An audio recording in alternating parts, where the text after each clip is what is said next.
আজ ক্রিকেটারদের সঙ্গে বৈঠক করলেন বিসিবি সভাপতি আমিনুল ইসলাম বুলবুল। রাজধানীর একটি 5 তারকা হোটেলে প্রায় 5 ঘন্টা ব্যাপী এই বৈঠকে ক্রিকেটারদের সঙ্গে খোলামেলা আলাপ করেছেন তিনি।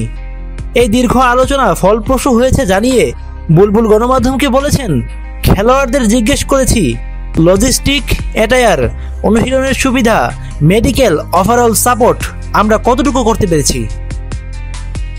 তারা তাদের কথা মন খুলে লিখেছে, পরামর্শ দিয়েছে।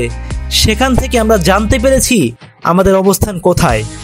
মজার ব্যাপার হচ্ছে, আমাদের যে এজেন্ডা ছিল, এজেন্ডার বাইরে থেকে এসে ক্রিকেটাররা লাফিয়ে লাফিয়ে মাইক হাতে নিয়ে কথা বলছিল, মনের কথা প্রকাশ করছিল।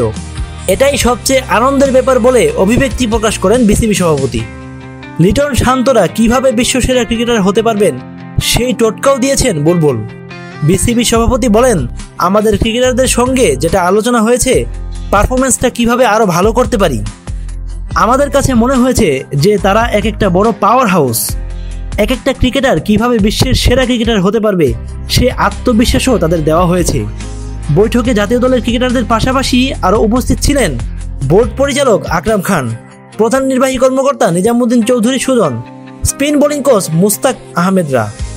এছাড়া বুলবুল যখন গণমাধ্যমের সঙ্গে কথা বলেছেন, তখন তার সঙ্গে ছিলেন বোর্ড পরিচালক ইফতেখার রহমান মিঠু ও বিসিবির অ্যান্টি করাপশন ইউনিটের সদ্য যোগ দেওয়া অ্যালেক্স মার্শাল।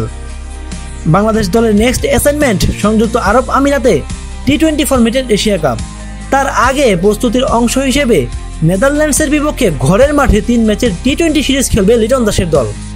আগামী 30 আগস্ট, 1 সেপ্টেম্বর ও 3 সেপ্টেম্বর সিলেটে অনুষ্ঠিত হবে এই সিরিজের 3 ম্যাচ। তবে লিটন শান্তরা বিসিবি বসের দেওয়া আত্মবিশ্বাসে বিশ্বসেরাদের কাতারে নিজেদের নিয়ে যেতে পারবেন কিনা তার উত্তর সময়ই বলে দেবে। রাকিব রাজ, বাংলা স্পোর্টস।